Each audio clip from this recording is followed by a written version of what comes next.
Action picks up in the ETF market as Spot Bitcoin ETFs launch in Hong Kong and Fidelity throws a haymaker at its competitors. In Hong Kong, the Ethereum ETFs launched alongside the Bitcoin ETFs. And how do you think they did compared to Bitcoin? Spoiler alert, not good. The true nature of ETH is coming out over time as the battle between Ethereum and the SEC heats up here in the US. Lastly, Congress calls out Janet Yellen, demanding real and sensible strategies to reduce U.S. fiscal debt spending. And Janet Yellen finally admits that she's concerned about the sustainability of our debt as well. Will the U.S. ever repay its debts? What do you think? Welcome to the Bitcoin Daily Show. I'm Dante Cook, head of Swan Business. Recently, at an investor day held at their headquarters, BlackRock hosted investors from all over the world to teach them about how Bitcoin can be a part of their investment portfolios. These sorts of investments made by BlackRock are solidifying Bitcoin as a global asset class, not for investors only in the US, but internationally. After seeing the success of BlackRock's IBIT ETF launch, other people are clamoring to get into the Bitcoin ETFs. And due to that success, you see companies like Fidelity throwing a haymaker at its competitors. Fidelity is threatening to charge $100 per trade to investors who decide to use its platform to offer their products. The only way that they don't get charged this $100 fee per trade is if they pay support payments or subscription payments to Fidelity's platform. What does this mean? It means for issuers like BlackRock or ARK or others who are using Fidelity's rails, they're going to have to pay a premium in order to place Bitcoin ETF trades, resulting in more flows potentially to FBTC if people are buying through Fidelity's platform. We'll continue to follow this conversation closely. Back to ETFs. The long-awaited Hong Kong Spot Bitcoin ETF finally launched today. It had inflows of $123 million, which ranks number 6 out of 82 of the last 3 years and in the top 20% of all time for day one launches, according to Bloomberg ETF analyst Eric Balchunas. This is a really positive sign for Bitcoin because these inflows could help to offset some of GBTC's outflows, which continue to be steady.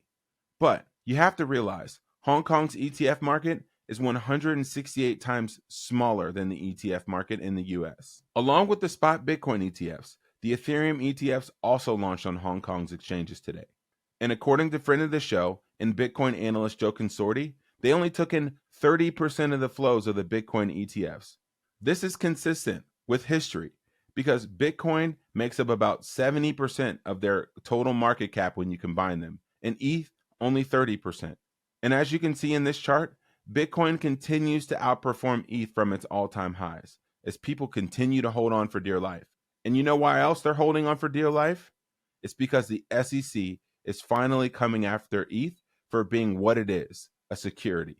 The SEC is finally going after Vitalik and other Ethereum founder, Joe Lubin, and also Consensus for offering the sale illegally of unregistered securities. If you want to watch a great video highlighting why ETH is a security, take a look at Matt Cratter's video from Bitcoin University. It's called Ethereum is a Security. He actually just did it today. The link is in the show notes. But at the highest level, a commodity is an asset without an issuer. A security is an asset that is backed by a company, like AAPL or Apple. And a currency is an asset that is issued officially by a central bank. Earlier this month, the SEC issued Wells notices, or the intent to sue crypto firm Consensus, who owns major infrastructure and was part of all of the pre-mined tokens that came when ETH was launched several years ago. On April 25th, Consensus sued the SEC back, saying that the SEC's unlawful seizure of authority over ETH would spell disaster for the Ethereum network and for Consensus.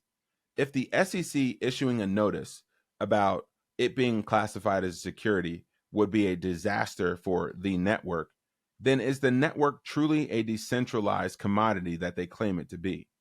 The answer is clearly no. If the SEC ruled Bitcoin a commodity or a currency or a security, it would not stop the network. It would still be TikTok next block. A small group of owners, investors, developers got shares in Ethereum before everyone else could. And with any security, like AAPL or MSTR, something that is listed publicly and can be monetized by the public, you have to outline who owns what, who received what incentives are in place, and what means do you have in order to generate a profit for those investors.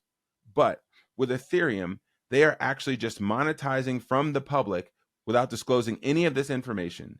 They are also monetizing this in a way that is inconsistent with how other securities monetize their asset offerings. So, in a nutshell, Ethereum is a security and continues to be. But you know what? Let's look on the bright side. Despite the bad news for ETH and crypto bag holders today, there was one bright spot. They got more Bitcoin and are starting to finally see the light. As Coinbase adopts Lightning as a global way to settle transactions in less than 1 second and for less than 1 cent. All Web3 bros are in disbelief because what we knew about Bitcoin all along is that it can be used for global fast instant settlement, just not on the base layer of Bitcoin. But the Lightning Network has been being developed since 2017. And in this future, people are going to see the real power of being able to settle globally, instantly, and cheap through a commodity like Bitcoin.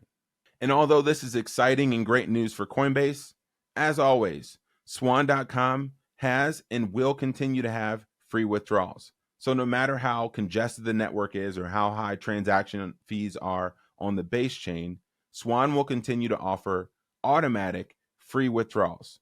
Again, you don't have to pay network fees like you do at Coinbase or any other platform. 0.99% transaction fees are all that you have to pay. Oh, wait, after your next $10,000 in free trades. That's right. The next $10,000 of investments you make at Swan, there are no fees. Fee-free trades on your next 10K. So great for Coinbase, but this has been day one for Swan. One thing that you can always do with Bitcoin, and we encourage, is to look at the numbers. And that's what elected U.S. Congress officials are finally starting to do. One thing that a U.S. congressman called out Janet Yellen for today is the theatrics around the politics of this new billionaire tax, which is only going to add 0.143% to the annual GDP of the U.S. government. But the government is spending 9.6% of GDP every single year. So the math doesn't actually work.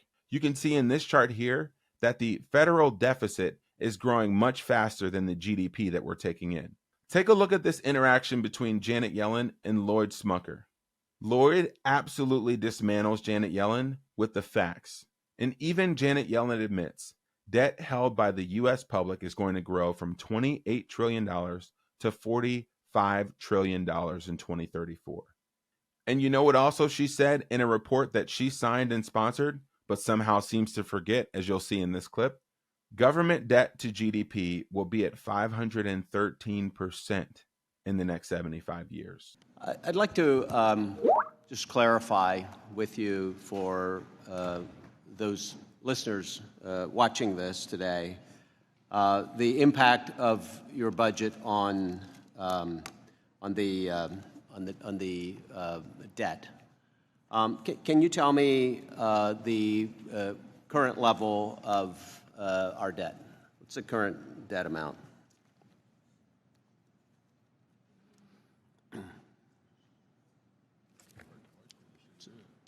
It's about $34 trillion, which includes debt held by the or intergovernmental debt as well. That's right. And can you also tell me what the projected debt will be at the end of this budget period, at the end of 10 years? So normally you look at debt held by the public. Okay, we can use that number if you'd like. Which is currently about 28 trillion. Right. And in 2034, under our budget, I believe it would be around 45 trillion. Yeah. But GDP also grows, and the ratio to GDP would be a few percentage points more than it is now. It'd be at 128%, and now it's at 97. That's more than a few points. No, it would be at 105%. in Okay, that's 2034. debt held by the public, but it'll be a significant increase in, It's now about 100%, so yeah, now 97, it'll be about, it'd be increasing. So it'd be a significant increase in the debt. a small increase in the debt. Yeah, a significant increase in the debt. I want to refer also to your report on the fiscal health that came out just a month or two ago of the country. And you show that given current financial policies, including that in your budget, within 75 years, we'll just continue to see that increasing and would be at 513% or some above 500% of GDP at the end of a 75-year period. You say in that report the current policy is not sustainable and the cost of delaying policy reform is significant, will make it much harder to implement changes that will affect that trajectory. Do you think that's a real threat to the country going forward? Are you referring to the Social Security report there? No, I'm referring to a report on the nation's fiscal health done by the U.S. Treasury, signed by you. Okay, so we need to enact policies to make sure that the debt stays sustainable and we're on a fiscally sustainable path. And the president has proposed over $3 trillion of deficit reduction. Let's talk about that. We've already established that the debt will increase significantly under this budget. So where do you get the $3 trillion in savings? Where does that come from? Well, because you're not decreasing spending. Well, in some areas there are spending decreases. Not overall. But most of it comes from additional tax revenues. Tax revenues have been... Because we're allowing the Tax Cuts and Jobs Act rates to expire, correct? Partly, but... about $2 trillion of $3 trillion. About $2 trillion. You're projecting an additional $2 trillion in revenue and counting that towards that. We're projecting, in addition to that, a higher corporate income tax, moving that up to 28%, putting in place Pillar 2. Mr. Chairman, I'd like to submit for the record an article from the Washington Post that shows the $2 trillion and talks about that being included in the budget, and then shows a significant portion of that will be taken by families who are earning less than $400,000.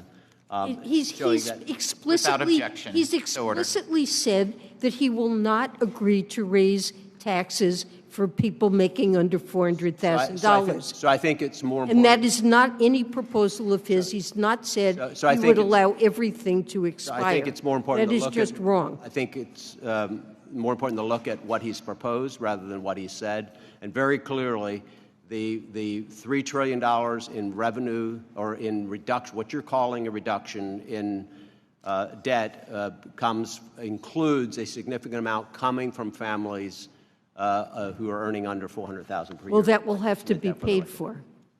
So after watching this clip, you realize that there are only two options. The United States defaults on its debt and admits that this global fiat experiment of the last 50 years wasn't as good as we thought it was.